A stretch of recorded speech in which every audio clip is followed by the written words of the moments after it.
Julio, we're going to jump into, I don't want you to get settled yet, because I want you to tell your story about kind of one of the folks you're out there. So you do a lot of work and you're involved in a lot of people's lives. A lot of people in the community here do some work out in the streets. And what we're hoping to do is share some stories about individuals that are inspiring and helpful. So it would be great if we could hear your story of hope. Can you tell us the story about Miguel? Yes. Well, hello, everyone. Thank you for the invitation, Mary and Paul, and the opportunity to be speaking here today. Well, the story of Miguel Serrano began in the Mission District. He was a gang member, and as a result, he ended up at Juvenile Justice Center, and that is where I met him, along with the ministry we had. And basically that was around 1997. And so our slogan was one youth at a time.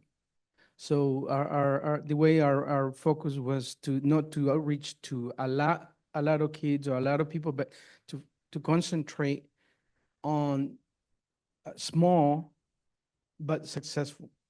And that was our focus. So we reached out to him. He was on probation, and we followed up with him, and we visited his home, his mom, and there were selected kids in both ends of the Mission district, on the Norteño, which is northerner, and the Sureño, which is southerners. And so we had selected kids that we work with, and so we worked with him, and we invited him to come to our parish and St. Peter's Church, right there on Florida, in 24th. And so we worked extensively to the point where he accepted our invitation for him to go to a retreat. That changed his life.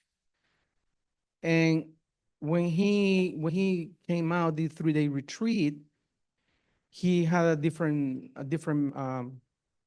perspective, and he had a goal. And the goal was that he would bring more young people, more gang members to the church. So he continued going to the gangs, and we continued doing outreach on the mission on Fridays. And so he would slowly introduce us to all gang members, especially the leaders. And basically what we would do is we would buy burritos, and we would have them in backpacks, and we would offer the burritos to gang members, and to gain their trust, because it's all about trust when you're working on the streets.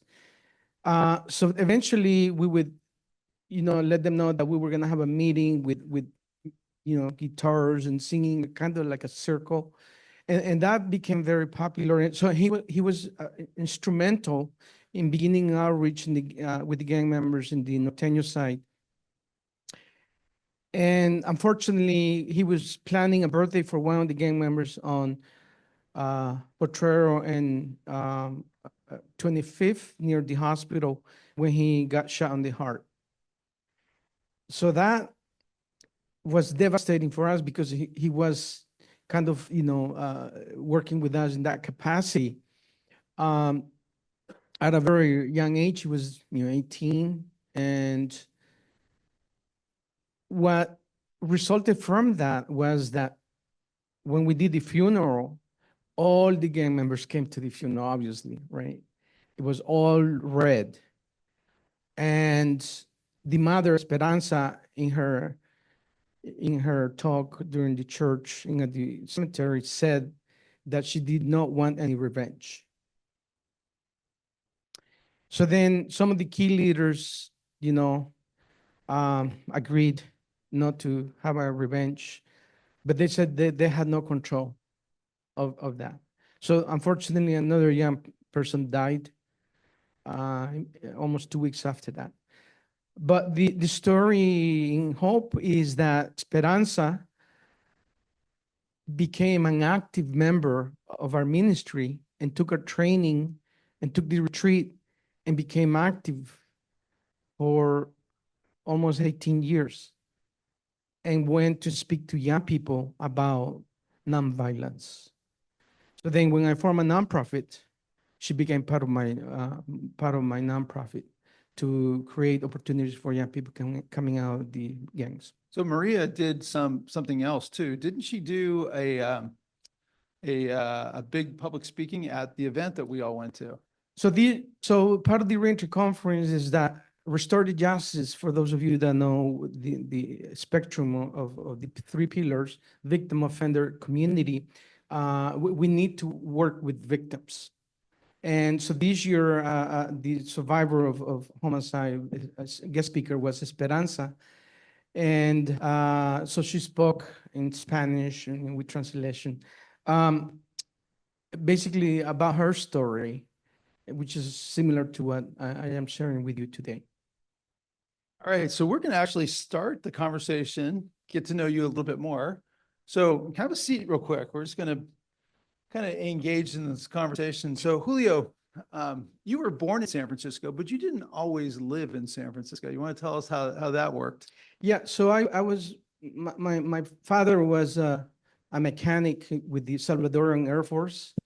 And so he got a scholarship and to come to study in the United States. And um, then he married my mom and came here, and I was born. But he did not want to raise my brother, who also born here, was also was born here.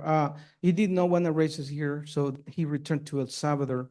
So I stayed there all until the Civil War. And during the Civil War in the 80s, I had a couple of experiences where I survived some crossfires between the guerrillas and the army. So then my father said, I think it's time for you to go back to San Francisco specifically. So renewed my passport and came. I came to live with my half brother, whom I didn't know. And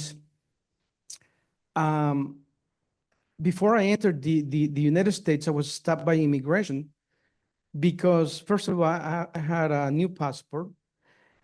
Secondly, I didn't know English and I had a US passport. And thirdly, I was 17. So, what was I doing here? And so there were questions. So then they put me aside and interviewed me. And so then I told them the story. And so I was coming into the United States. I was not leaving. So then I guess that was okay if I was 17. And so then that was my journey. And so the immigration officer said, learn English because you're an American. I said, thank you. So that's why I'm here.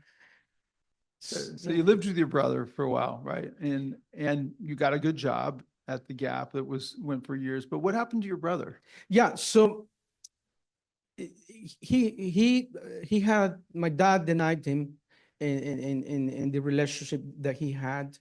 And so he had some kind of a trauma. And so while I was living with him, he was always, his time off, he was always drinking and bringing this issue up to me. And, and so he had trauma. And then that habit grew into using marijuana and then cocaine. And so then, but while I was living with him, we did get into an argument like almost 4 months living with him about, because my father just basically dumped him, to live with him and expect him to kind of help me. So the issue was, paying rent and all of this. And I said, I live. So I did become homeless for 3 days, and until I got a new place at that age. And then, I had to make a decision because I left. I did not finish my high school there. It was the last year. And how was I going to support myself to finish my GED and move forward and not knowing English? So, I did manage to live with a family that helped me out. And so I had to make a decision: do I finish my GED or get some kind of job and support myself? So then I worked at McDonald's, not knowing too much English. But my English improved and was able to take a course in data entry, which led me to work with the city and county. Well, first of all, Bank of America, and then the city and county. And then I thought I need a vocational training that's going to take me farther and quicker. So then I went to Computer Learning Center and I took uh, what's called the COBOL and assembler language. I don't know if you may be familiar with that. DOS, Disk Operating System for PCs. That $5,000 course, of which the government paid 3,500 in scholarship, put me into jobs with basically AT&T. I worked on a big project under MCI, which was a telephone project. Eventually, I worked for Visa and Gap. And then basically, I had to stay with Gap. I worked for in the IT department, doing support and training to programmers and people operating computer system, mainframe systems, for 15 years. And then in 2005, Gap outsourced to IBM. And then IBM said, we have a severance page if you want payment if you want to stay to train our people. And then unfortunately, we had to let you go.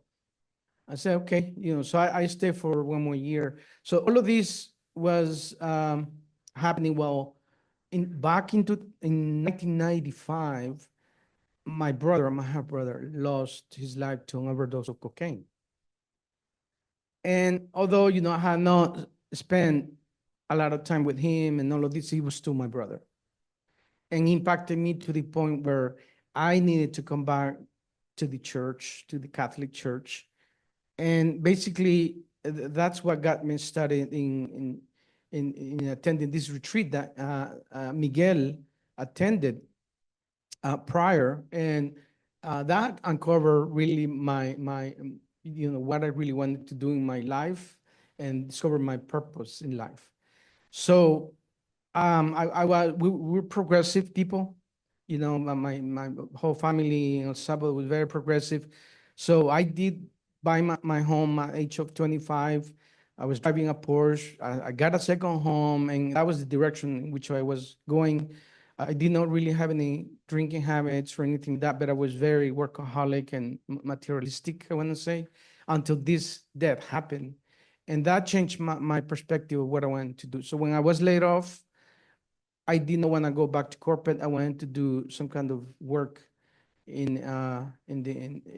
people, and that's what got me started. So then the church you attend, the Catholic Church, offered you an opportunity to come and do a simple job, do incarcerated care, right? One thing, you go visit people in jail, right? Yeah. So during that, simple. yeah. So during that period, I waited for 2 years. It was 2006 when there was a problems with the economy.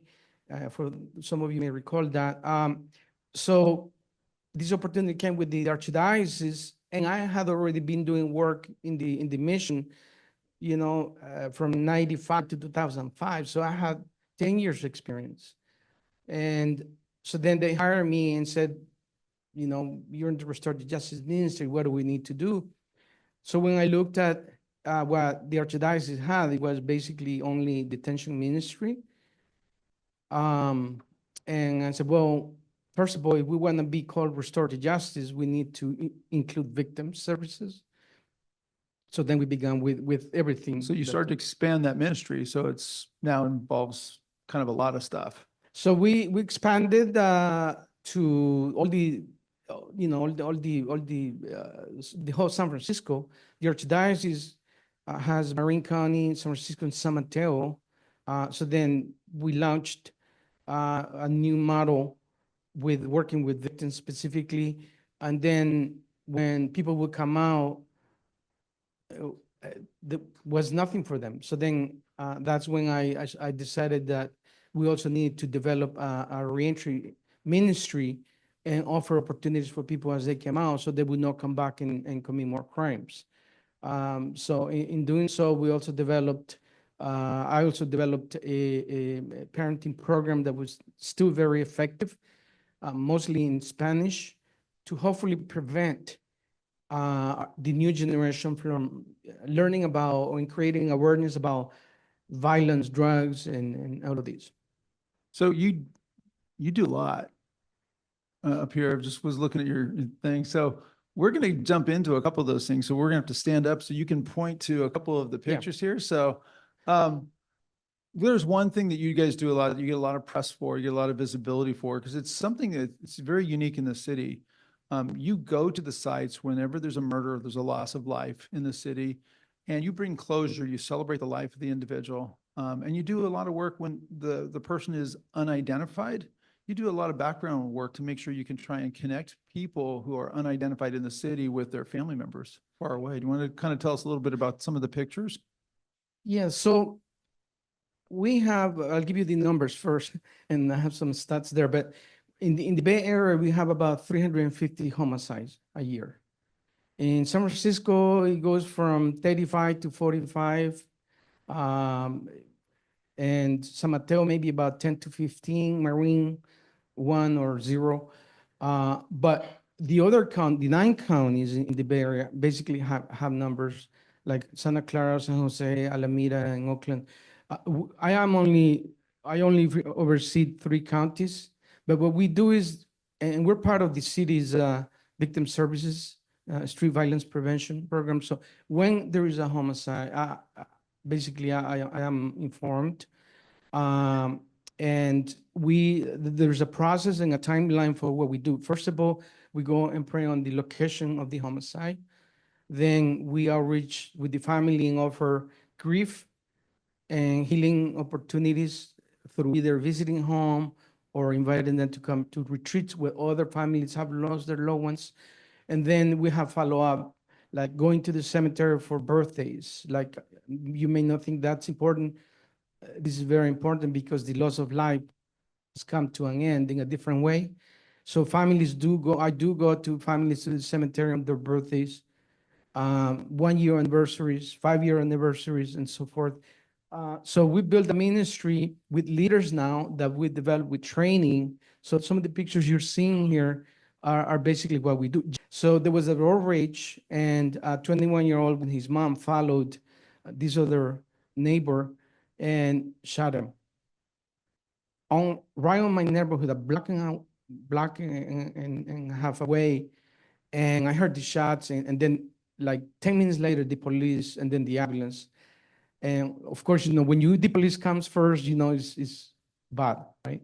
The ambulance comes after that. The other way is not as, so I realized that there had been a homicide just in my neighborhood. So now, so I went to, even the police came to my house to try to find video footage. And rightly so, I think they went through all the neighborhoods, but it just happened. Now in the United States, we have 18,000 to 20,000 people that die because gun violence, which when you do the math, it's about 50 to 55 people per day in the United States. These numbers were not like that when I came to this country. So ironically, it reminds me almost like the war in El Salvador, with mass shootings and everything that's taking place. And that's why I had left. Now I'm working on it, ironically. And this is a reality. This, and what I say as a slogan, or a second slogan, is that this is a ministry of presence of death or life, whether it's physical or spiritual. But we touch all the 3 points of crime. So Julio gave me a slide deck that he had that was 65 slides long of stories. All of these had stories behind them, heartbreaking stories of people doing good and being killed on their way home from spring break. Someone who just was out at the pier and was killed, and no explanation, sometimes no identification. And when there's no identification, you try and do some backstory, asking about the person's name, and then try and contact their international families. And then you raise $5,000 per person to try and get their bodies home, back to their families, because a lot of times they don't know where their family members are. So that's an amazing gift to the family. It's also for the city. I mean, otherwise the city just doesn't identify individuals, and they just go unnamed, and they pass through our communities. Yeah, so what happens, there are two people that basically we assist, or two areas, I should say. One is when people are either dying at suicide or are killed in the jails and they're undocumented. So the county tries to reach out to see if there are family, but these are people that have come maybe on their own and don't have family. And or they're killed on the streets and they don't have family. So then whether it's victim services or county jail, they do outreach to, because the relationships and what they know that I do now, and say, can you either help and find out family connections, and or would you be able to speak with this family, let them know that their family member is killed? And now what do you do with the body? I mean, how do you send it back? Who pays for that? City is not gonna pay for that, right? So we can do a burial through the Catholic Church in a general cemetery area, but I make an effort to try to bring people back. And so the international funeral cost is about $5,000. So that's the fundraising that I try to do to send the body back. It doesn't happen all the time, but it does happen almost every other year or every year. So that's amazing. And I know that you do a lot in that area, but there is another area that's not so life and death right now, and it has to do with the inmate care. So got a lot of stories, a lot of images up here. You don't just take care of the incarcerated, but you take care of their families as well, which is amazing. That's one of the things that I connected with you at the event. I was really drawn to the fact that you do some holiday celebrations, not only for the inmates, but for their families, and you allow for the community to participate in that. Maybe you could tell us a little bit about your jail and prison ministry activities. Yeah, so the main holidays for us are Easter, Mother's Day, Father's Day, Thanksgiving, and Christmas. So I developed a program called Cards of Mercy, and the Cards of Mercy is introduced to our Catholic schools. So they handcraft cards for the people that are incarcerated. So for those holidays, and so we prepare brown bag goodies with chips, candies, things that otherwise people don't. People have access to that, but they have to buy it, and it's not cheap. So then we prepare all of these bags full of candies for Easter and for Mother's Day. We identify the mothers and so forth, and they respond back because we give them a form. Do you have any words for the people that have donated towards this? So then they write notes back, and then we give it to the schools, and they do their social work through social activities through this. So for Thanksgiving specifically, what we do is we do meals or sandwiches because you and I probably have already or thinking about Thanksgiving, right? And we will not miss a Thanksgiving meal. But for the people inside, it's a little different. And the way what we try to do in these holidays is that we try to plant seeds, whether they're Catholics or not, of relationships. So then when they come out, we put information and say, when you come out, look for us, because we have programs, not of the Archdiocese, but in the city that can help you. And that was everything that you saw. 160 nonprofit, well, 120 organizations that offer services to people that are coming out, and 40 employers, right? So then I created a referral system. So when people come out, we can refer them to different resources. But going back to the Cards of Mercy, basically there's a relationship that we build with the inmates through these holidays while we're teaching young people about what it is, what restorative justice is all about. For Christmas, we do same thing, but what we give the people that are in custody is that we give them 4 blank cards so they can send it to their family members. Otherwise, they have nothing. So we work with the sheriff so they don't get charged for the stamps, because that could have been expensive too, with 1,200 people in custody, just in San Francisco alone, right? So then we have volunteers and kids prepare all of these brown bags And they're happy to take it because there's nothing, I mean, if you know what people eat inside. Now, for Christmas outside, we also have what we call Christmas angels.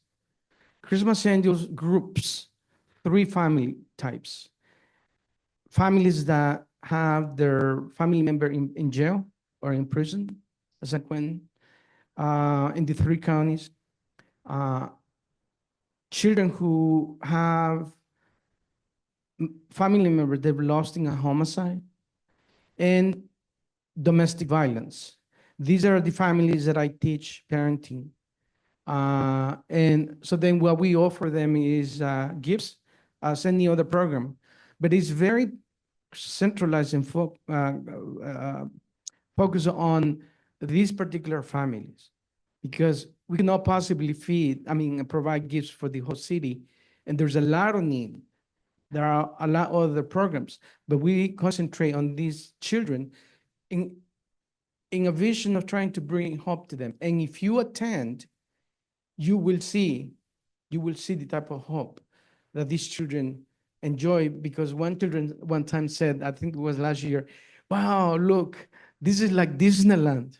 So you do this for the kids. You invite the kids to come into a large event. They're coming from 3 different people of focus challenged areas, right? Domestic violence. They're directly involved with homicide or death, loss of a parent, and also those that are incarcerated. And you bring these kids in, you celebrate them, you give them a day to remember, a Disneyland in their own backyard. Yeah. And you celebrate them. That's pretty amazing. You get a lot of volunteers to help you do that? Well, we always need volunteers. What we ask for the Christmas angels is that people bring a costume, because that brings, we want people to look festive and happy. So we have 5 Santas running around, elves and I think I see you up there as a toy soldier in the middle. Is that you at the toy soldier? That's me right there. And so you see everybody. And what's interesting is that some of the volunteers are formerly incarcerated people, because we have another element. So we have 4 functions under reentry management that have been implemented. One is the referral system, which I never had. I had to build that over 12 years. Okay, the reentry conference, which brings 1,200 people, employment resources, and discussion points. Equally important, in 2021, right after the pandemic, I developed a scholarship program for people that are going to school and that are in probation or parole. That's 25 students that we provide $2,400 per student per year. Those students are leaders. And if you come to our breakfasts, which I don't know if there's a picture there or no, but basically we give them what we're doing here. The students come and speak and give a report of what they're doing with their education, how they're progressing, what their needs are, what their challenges are.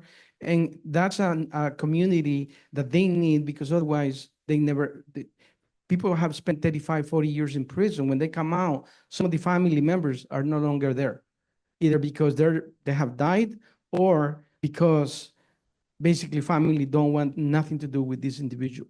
So then we become a community of presence, working with them in their journey of getting out probation and parole, obtaining jobs, and going on with their lives. They become active members in all the events, as you saw in the reentry conference, that want to give back as well. In fact, the raffle we had, it was all donated by formerly incarcerated students. So we actually jumped to the slides here where you talk about the reentry scholarship program. And tell us a little bit about the restorative parenting program. You want to tell us a little bit about? So the broadcast happens on the 2nd Saturday of the month in San Francisco, and the 3rd Saturday in Belmont. And that costs $20. So any remains of the money goes towards the scholarship fund. We also accept donations, individual donations, and that goes to basically, if you type Excel network, Excel really refers to an ex-prisoner. In the South. I did not want to call this, but another ex-prisoner program, but to the space where people spend, and the logo that I developed If you can see, it's an arc with 4 pillars that go in a diagonal. And basically it signifies to excel also, It's got to double move meaning to it. to move forward. I developed that too, to move forward, and also represents the 2 bridges we have. We have 4, but these are the Bay Bridge and the Golden Gate. And then the slogan is restoring the dignity of people returning from prison, which is a biblical slogan from the prodigal son. Nice. So a very effective program that you have no idea how impacts people. Most of the students say it's not about the money, it's about the community space that you're creating for us, that otherwise people are labeled as people in, former prisoner and all type of, crime that has happened there. But we have an opportunity to repent and move forward, all of us, right? Nice. Some of us have just not been caught. That's right. So we're going to go back to this event. So I skipped over the slides. We're coming back to it. How many people from this room were at the reentry conference, the restorative? So we have 4 or 5.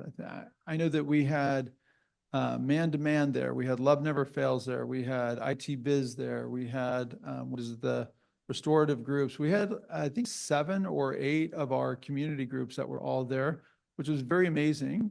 I got invited at the last minute, so I just randomly snuck in. I didn't register or anything. I snuck in, but I got a chance to meet many of the people. That's kind of how you and I started talking, the conversation.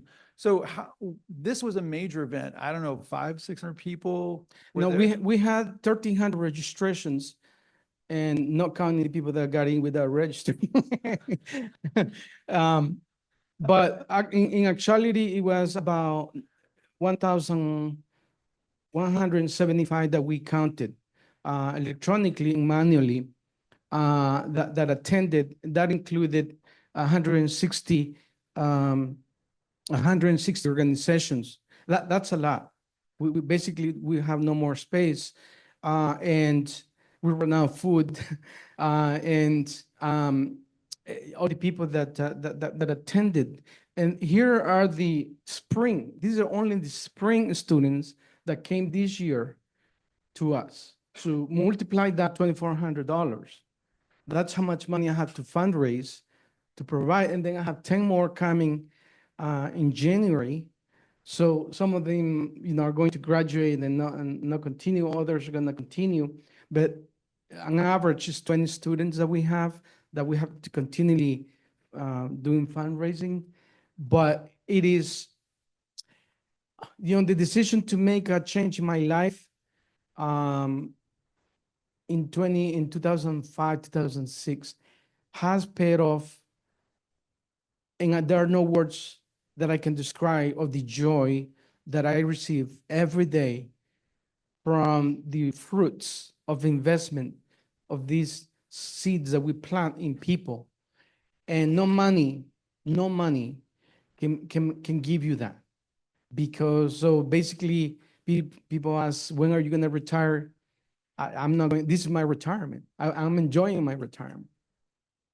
And so I encourage you to look at your life purpose and define basically what we're all about, because we only have so much time to live. And in that time that we have to live journey back. And, that's really the only thing we have left. So enjoy it while you can. And that's what I'm doing now. Excellent. So for those of you that went to the reentry, so I know we have microphones that we can float around. So I see some questions out here. We normally have the community ask you some questions. I hope you don't mind. It'll be $5 per question. Excellent. All right, contributing to the fundraiser. So I'll have I didn't take any food because I didn't register. So I did not take any of your foods. Hopefully I didn't eat that. You're being recorded, Paul. Go ahead. I have more than one question. My first one, do you still drive a Porsche? No. So I had to, so my life had to change. I did sell my second home. Unfortunately, I did have to sell my Porsche and change my lifestyle to be more humble, or to begin to be humble.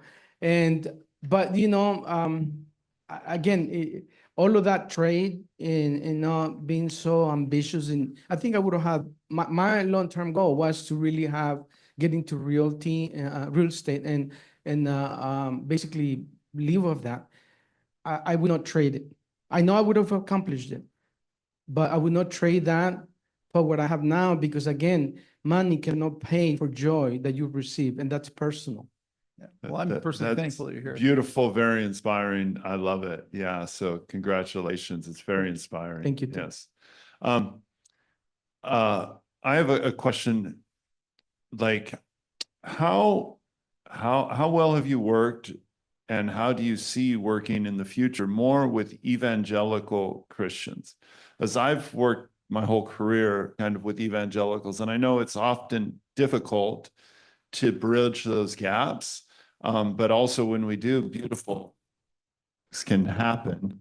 And, you know, I was instrumental working in Argentina for many years, and we facilitated a reconciliation between Catholics and evangelical Protestants down there, which was quite a messy, you know, they were fighting each other, you know, pretty bad. And lots of amazing things came out of that. So I just wanted to ask, from your perspective, are you partnering with evangelical Christians and churches?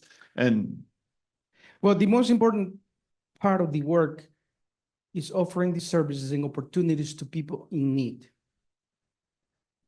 Partners that want to come and work and see this mission are most welcome. And I do have a lot of partner evangelicals, Pentecostal, Episcopalians, and Baptists that are part of our work.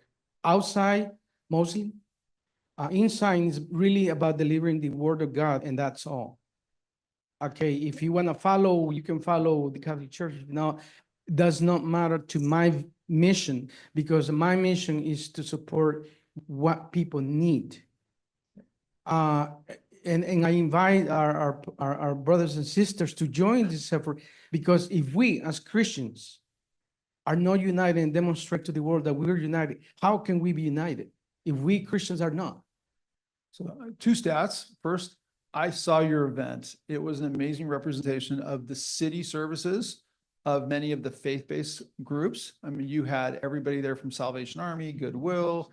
You had everybody there, all working together, offering services out there.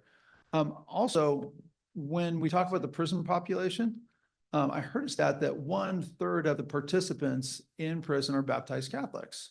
So you already have some common ground with them when you're trying to build bridges, and it's a starting point, doesn't guarantee anything, but it's a very large population that associates with that faith community, and it gives you a chance to start working with them right away, correct? When we go into the juvenile hall, for example, and county jail, and, you know, I have a chance to speak to a group like this of people, they start questioning about the religiosity, excuse me, I'm trying to say the correct religiosity aspects of the Catholic Church. And I said, look, why are you here? Are you here to pray and ask the Lord to give you wisdom, to give you clarity and forgiveness? And why are you here? Well, okay, then let's concentrate on that. Let's pray together. Leave the Catholic part out, and let's worship the Lord. And then when you come out, if you need help, look me up, because I'm there to help you. Forget about the part of being Catholic, because that's personal. If you want to become Catholic, you become. If not, I'm still here to help you, because Jesus came for that. Jesus did not come for a particular group. Jesus came for everyone. So we are here, and that is Catholic Church mission right now. We're here to help, but you decide what you want to become. And inside the jails and the prisons, when I speak with that and say, you know, let's do a circle, let's hold hands, and let's pray for what we need. And a lot of times we have to go to court hearings and show our presence there, especially with young people, to demonstrate that we're here with you in the journey of your life. So from the point where you're incarcerated, to the point where you go to court, to the point when you come out, to the point when you get a job, you need reference letters, and we cannot give you a $24,000 scholarship but we can give you enough money for you to pay for your phone, for your gas, for your books, maybe for your computer. And so if you need help, I'm here. Okay, if you want to learn about anything else, then I can't help you, because I'm not gonna spend 1 second in arguing about what you believe or don't believe. That's great. I really appreciate that. I've got another microphone in the back here, and I'll get you. Hey, Julio. Hi. My name is Marcello. It was really nice hearing your story. And in that story, you mentioned how, you had a Porsche, you had the materialistic lifestyle through your, the success you had in the corporate world. And then you had to, through your faith and through that tragic life-changing event that you went through, it kind of redirected your purpose and destiny in life. And my question is, when it comes to looking for partnerships, whether it's funders or donors, or you're trying to get volunteers, do you feel like those people need to have some sort of firsthand experience in the mission that you have, like some sort of life-changing experience that they went through in order to believe in your mission? Or is there a way to get that buy-in without having people have that firsthand experience?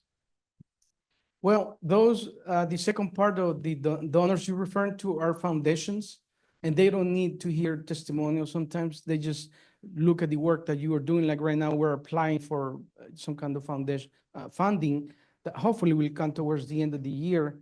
They don't, and believe me, people will look you up,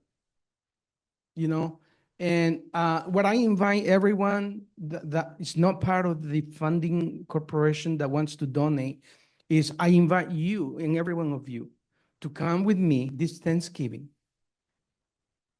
and go into the jail and experience for your own self what it is to hand one of those bags that we had there to a person that's incarcerated, not judging, not looking at what happened, and probably some horrible crime, but having the experience yourself to go into the jail system and see it for yourself and what it is, number one.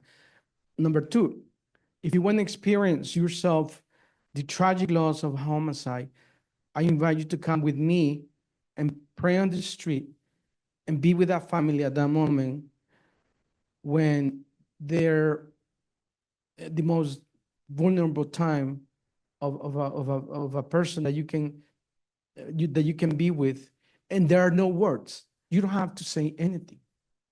It's your presence that makes a difference. So when you do this for 30 years before you were born, and you create consistency and credibility in the community, people will come and say, I want to donate I have people that donate $5, $10, $25. $3,600. An individual in Belmont said, how much is the scholarship for one student? I said, it's $2,400. Okay, I'm going to donate $3,600. Then the following month, another person came and said, I'm going to donate $1,000. So then my budget, and believe me, I had to go through hoops because the Archdiocese is in bankruptcy, right? So everything has to be restricted so it's not touched. So lastly, you have to basically bend your knees and pray. The money will come and the God will provide. Because this is about not me, but about other people. So with that mentality, I go along and then all of a sudden, like Christmas Angels, we need $7,000 to buy toys. And so people donate here and there, and then that's how the work is done. And that's if we were able to depend on money, then we wouldn't need to pray. Mhm. Right? Everything will be given to us. That's easy. What you just said raised a second question. So I have two. So I'll go to the second one first. If we wanted to donate to restorative justice, Restricted fund, yeah. how do we make out our check, and who do we give it to, or mail it to, or whatever? Yeah. So it would be Restorative Justice Ministry, and on the memo, it would be restricted fund.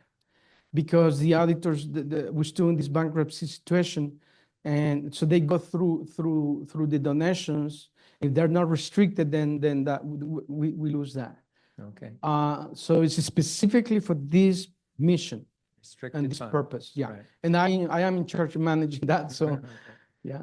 My other question has to do with the aspect of finding jobs for the people who are coming out of jail or prison. And from what you said, I'm assuming that you or someone must have made contact with a lot of employers in the area. And if you could tell us a little bit about how that's come about, how you've managed to do that and their responses. Yep. So I have two main partners that offer job preparedness for people coming out of the system, and that is Goodwill and Success Centers. So we have a special direct relationship with people that when somebody needs a job, and believe me, every week, people that are not in a program call too, and not only within the three counties, but beyond that. People that are released in a prison in Los Angeles call me and say, I am a resident of San Francisco, you know, my family member is going to be released.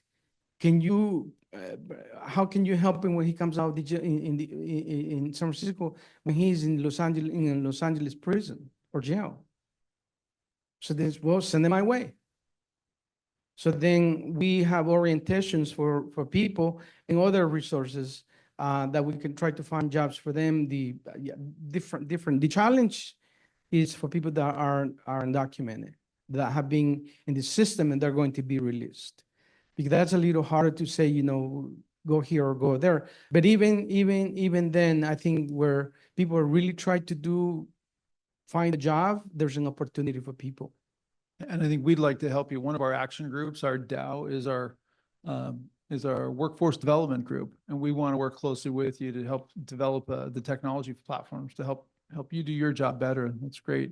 So you're going to be available to answer any other additional questions. Yeah, We got one more question. No, so he works with the workforce development. He wants to work with you on that. So what is it that, if you think forward, like your future, what do you think the city of San Francisco needs, or that if you had more resources or money or funds or time or people, what else might you do in San Francisco or the other two counties, Marin County, San Mateo? What else is needed that you think in the future is something that you'd like to think about? Well, I think we need to become the mayor first. No, I'm just kidding. No, I think we need to accompany. There's a lot of human suffering in our streets, and not just in San Francisco, but in the United States. We have lost the dignity of people. When you see people and you're in stop light, and you turn and you see someone that's sleeping with a needle on the arm, that's painful to see.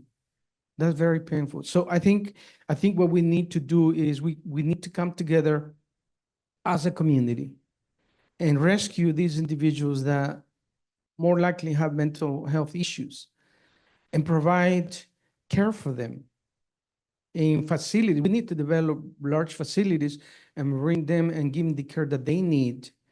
So it could be different mental issues. And if they recover, then have them mentor them, so then they are able to reintegrate into society successfully. And in the process, we need to provide basically training, some housing until they get on their feet. So we don't want to basically hand any money. We want to provide programs that are effective for these people, and then we can begin to rebuild San Francisco and other cities with that model. Tiny homes is a great idea, but how are we going to get the people that are on the streets from the streets? Now, on the bigger picture, the United States is the biggest investor of drugs. So drugs don't come on themselves to this country. We buy them. The money is here. Right? Number two, nothing wrong with having guns, but we are the number one importer and exporter of guns. And number three, we have a problem with media teaching our children basically about violence and drugs and sex We need to teach our children and our family, but there's there's a different way of life. And we've lost it. We have completely lost it. So then the end result, when you see a mass shooting, most likely, this person, when you go back, has been doing video game shootings for 10 years. And he's just waiting for an opportunity to experiment with the actual action. So we need to change our games that are developed and restrict them somehow, because they're available there. The guns are available there. We can have a drug store in every corner, like we have a liquor store now. But if we teach our children, basically, right from wrong, those things can be there and you can walk on fire and nothing's going to happen.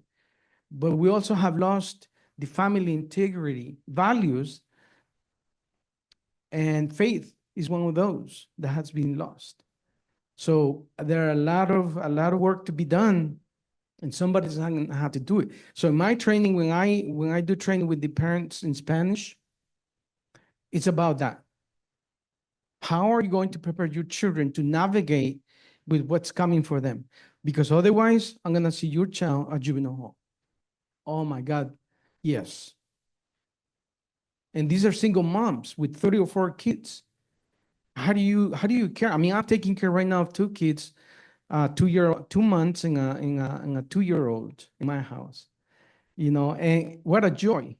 But when I think about what I'm providing for them,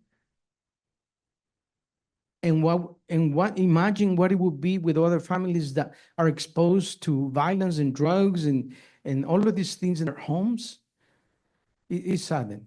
That puts me to bend my knees and pray every day and say, my God, how can I feel, like I should be doing more, but I can't, because I need to concentrate in what I can do, And it does take a whole community to raise kids, right? Because Yeah. they do step out of the house, and we need to make sure the whole community has the tools and the capabilities to help our kids make better decisions as well. So that's great. Thank you, Julio. You're welcome. I want to thank you. I know we've peppered you with questions.